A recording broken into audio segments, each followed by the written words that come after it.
Welcome back, as we now join the competitors for the first round of the Enterprise Group Club Formula 3 Championship at Silverstone, where an impressive array of machines were preparing for their qualifying session.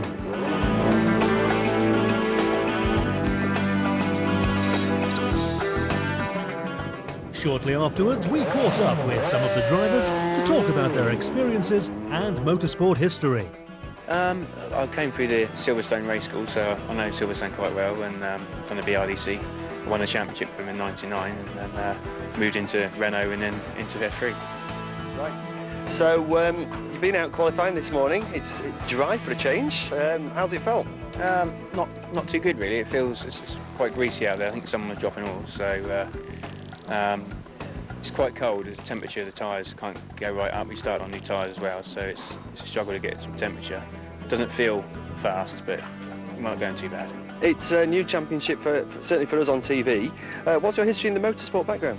I've been doing like F3 for the past 7 years or so, and from that, I come from Formula Ford, champion of Alton, but basically single-seaters.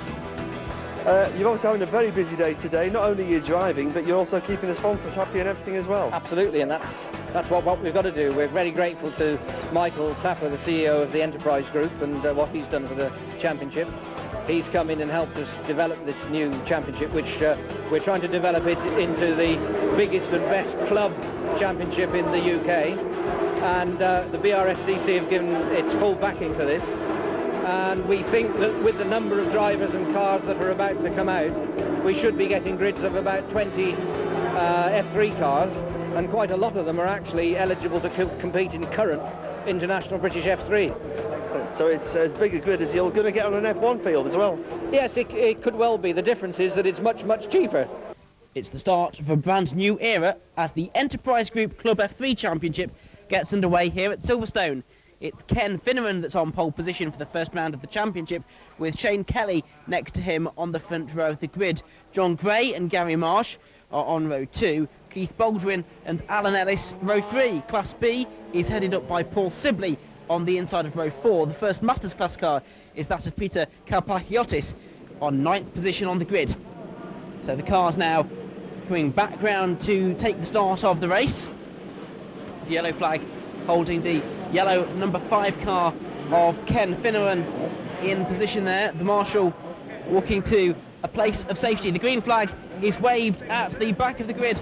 The red lights go on, waiting for them to go out. They do so now. And who's got the best start? Looks like a pretty decent one from Ken Finneran. Someone there not getting away at the back of the grid. I think that was the number 10 car of Terry Ludgrove, who was starting on the outside of row 4, but indeed it is Ken Finneran in the Dallara F302 that leads into the first corner. Shane Kelly is in second place.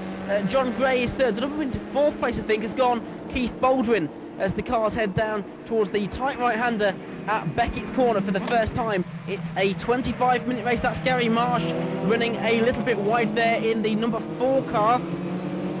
That's the Dallara F302, a similar car to that of Ken Finneran at the front of the grid. Now we're on board with Keith Baldwin. He's in 4th position at the moment. We've got John Gray ahead of us.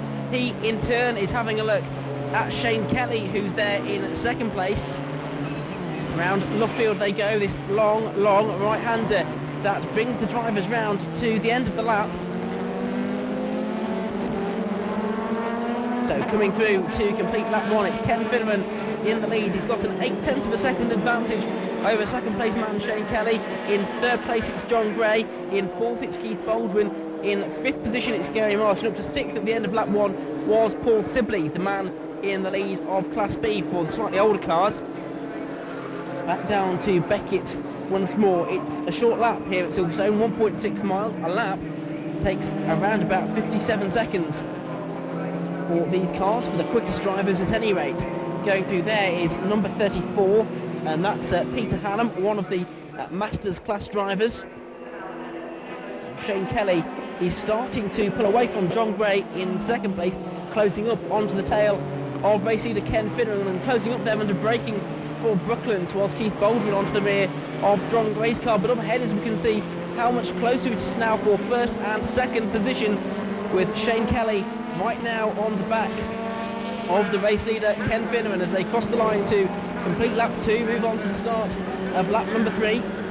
Keith Baldwin, well, he does lift going into Copse. Some say that you can take Copse flat. Certainly some of the British F3 drivers are doing that these days when they're at Silverstone, as they will be later in the season. Having a look there, for second place was John Gray, but he wasn't quite close enough to get alongside Shane Kelly going into Beckett's that time. Back out onto the National Straight. Some say that it's quite hard to pass in these bewinged 2-litre Formula 3 cars. Most of these cars, Delaras, all of the ones that we can see now are the Delara chassis really dominating Formula 3 for the last 10 or 15 years. So there's number 1, Keith Baldwin, the director of the British Racing and Sports Car Club that organised this championship.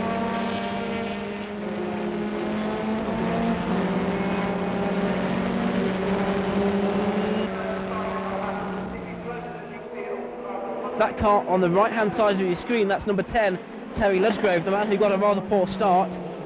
So he goes a lap down and we're only on the 4th lap of the race. Kelly is much closer to race leader Ken Finneran this time. Is he going to be able to do anything about the race leader? He's right in the tow. Look at that, almost pushing Ken Finneran along at the end of the 4th lap. He gets alongside now, he's going to be on the inside line into Copse Corner, and he goes through.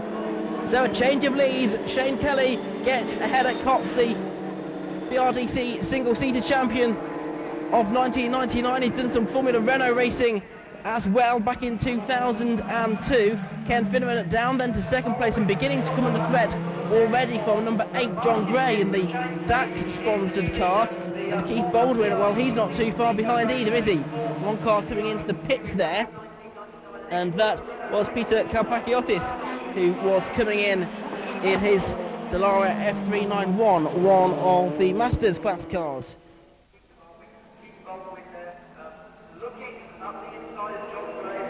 So it's Shane Kelly that's ahead, and a change there for 3rd place. That's Keith Baldwin now, who's got ahead of John Gray, diving down on the inside going into Brooklands. It's a good opportunity for overtaking at the end of the National Straight. You've built up a good head of steam, you've used the slipstream to good effect. You can dive out of that late on the brakes and you can go through, and that is exactly what Keith Baldwin did. A man who's got experience in not just F3 but in race car preparation as well. He's a professional mechanic working in F1, F5000, and 124-hour race as well. He was Graham Hill's F1 mechanic back in the 1971-72 season. Oh, now someone's gone off there, and now that's Gary Marsh, isn't it, who was running in 5th place in the number 4 car. Look at the wheels spinning as he tries to get some grip, but the grass is rather damp and he can spin them all he likes, but I think he's going to need assistance to get out of that one. Now Keith Baldwin's now ahead of Ken Finneran, so he's gone through up at Brooklands, it would appear. Just while we were watching Gary Marsh trying to recover that situation. Yeah, there the marshals now go to assist him, we see in the inset, and now this has got those rear wheels that drive the car onto the tarmac. He's able to get away again. The gap between the first 2 cars is a little over a quarter of a second because Keith Baldwin has caught Shane Kelly to quite good effect. He's taken 7/10 of a second out of his lead that time around. Keith Baldwin, in fact, doing one of the best laps of the race so far. His fastest lap of the race was on the previous lap, a 56.858 second effort. He's one of the key figures in the running of this championship. Is going to have a look, I think, at the race leader Shane Kelly this time. He just ducks back into the slipstream this time. So Kelly holds on again. We're on the 9th lap of the race. Down the field they go. Number 11, Shane Kelly, ahead of number 1, Keith Baldwin in 3rd place. It's Ken Finneran in the number 5 car at the moment. Then John Gray in car number 8 is in 4th position.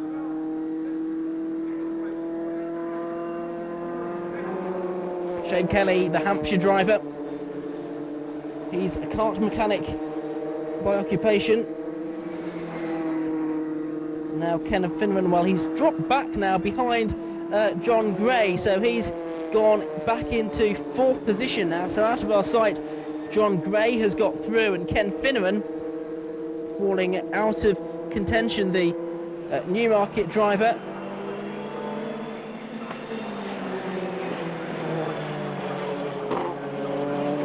Ken, though, really falling back now. The man who has an eye on competing in the Britcar 24-hour race is building a Ford Mustang for it, but at the moment it's his Dallara that's letting him down. It's the Dallara F302, the ex-Eve Oliver Euro F3 car. And the Opel engine, well, has that let him down? I wonder. Perhaps it's a handling problem, possibly tyres have gone off. But nevertheless, Ken Finneran into the pits and out of the race. And then there were 3, so 3 cars left at the front of the field. Oh, spinner, and that's Peter Hannum. Peter Hannum goes round in the Reynard F293. Number 34 out of the race, and the other driver that was caught up in that was Nick Robinson in the number 32 car.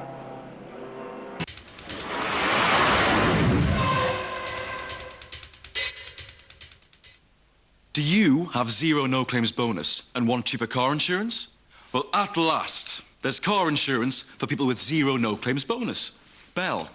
Look, I know it's hard to find cheaper car insurance when you have zero no-claims bonus, but Bell could save you up to £175. So, if you've got zero no-claims bonus, give us a bell on 0800 140 180. You've got nothing to lose. Or save even more at bell.co.uk. Welcome to the World Cup Show. Hi there and welcome. Today we're playing for an amazing prize, this fantastic plasma TV. All you have to do is text the word SCORE to 60555, answer the questions, and you can win. Imagining watching the World Cup football with all your friends over. Sounds like great fun to me. So, do you want to win? Grab your phone, subscribe, and text the word SCORE to 60555. Imagining watching the 3 Lions as if you were there. It's going to be great. So, do you want to win? Text the word SCORE to 60555. Good luck. 50p per message. See for yourself the massive price reductions on thousands of products in the new C&A catalogue. We've got probably the largest range of building plastics in the UK. Everything you'll need from roofing sheets cut to your specifications, roofing sets, guttering and plumbing, decorative mouldings, cladding, delivered to you from stock. And we're giving up to 20% of trade prices on bulk orders. Phone 0845 165 1658 or go online and build up your savings with C&A Building Plastics.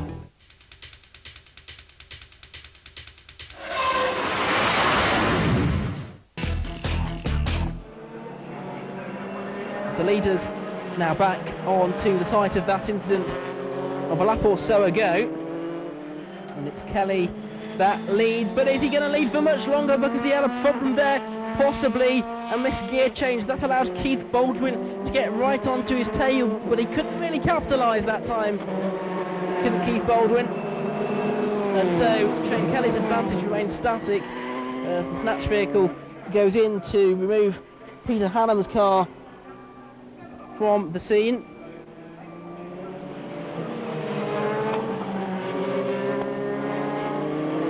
So through Luffield goes Shane Kelly. It's still Baldwin behind him, and John Gray is not too far behind either. It's been a very competitive first round of the Enterprise Group Club F3 Championship. It bodes well for a good season. Not the largest grid for this first round of the championship. We started the day with 13 cars on the grid. There are hopes, though, that that number will swell as the season goes on. Into Beckett's once more. There go the top 3 cars. Kelly, Baldwin and John Gray.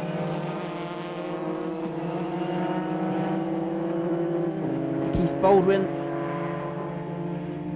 the ex-Team Avanti F3 car.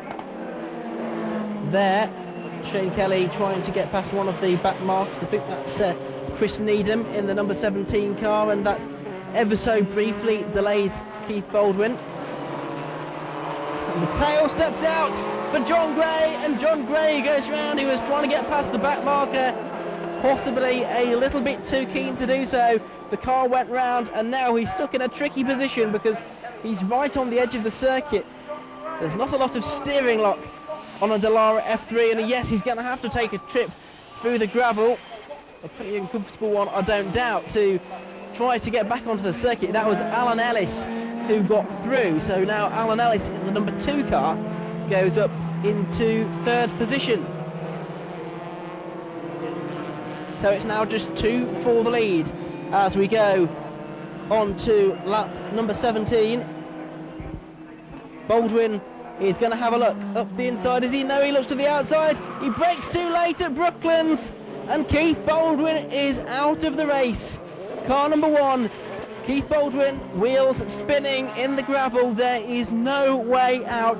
The Silverstone gravel trap's notoriously unforgiving, and Keith Baldwin, he'll be swearing in that helmet. He'll be very disappointed in himself that he's gone off there. He knows he's out of the race, and he knows that surely now he's handed Shane Kelly a comfortable victory. Kelly's lead over the man who's now in 2nd place, Alan Ellis, is over 20 seconds. As Keith Baldwin, yeah, he's not a happy chap, is he, as the marshal escorts him to the right side of the barrier. Yeah, slap of the flat thigh with the gloves. So there's John Gray, who's still in 3rd position after all of that. Much further back, he's now got to try and chase down Alan Ellis to get back into 2nd place. But there's Shane Kelly, who's probably wondering where everybody else has gone, because he's now driving around on his own in the number 11 car.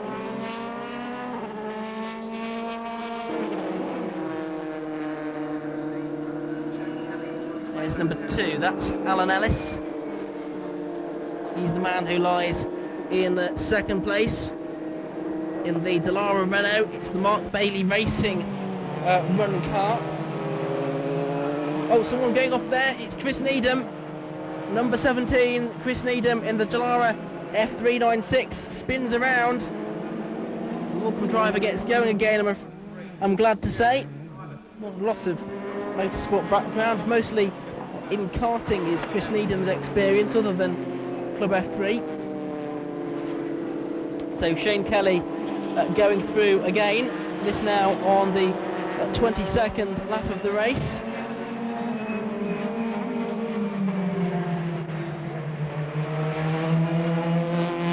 Kelly, who's used his pace rather in the last few moments. Here's the battle for 2nd place. Look, John Gray has a look down the inside there of Alan Ellis, the man who is in 2nd position. Alan, as we say, in the Mark Bailey racing car. Meanwhile, John Gray is in a car with some history behind it. It's the Dallara F304, so it's a relatively new car. It was driven by the Finnish driver Heikki Kovalainen in the Marlborough Masters and the GP Sport Race. I think Heikki won both of those races back in 2004. John Gray taking it over now. Not quite as quick as Heikki, who's the man who beat Michael Schumacher in the Stade de France a couple of years ago in the Race of Champions. John Gray in that car though goes through into 2nd place. He went down the inside going into Copse Corner. He's gone through at the start of lap number 23. And Ellis, well, he tries to fight back, but he's just not quite close enough now. He's losing a little bit of ground at the moment. Alan, who's previously raced in Caterham Grad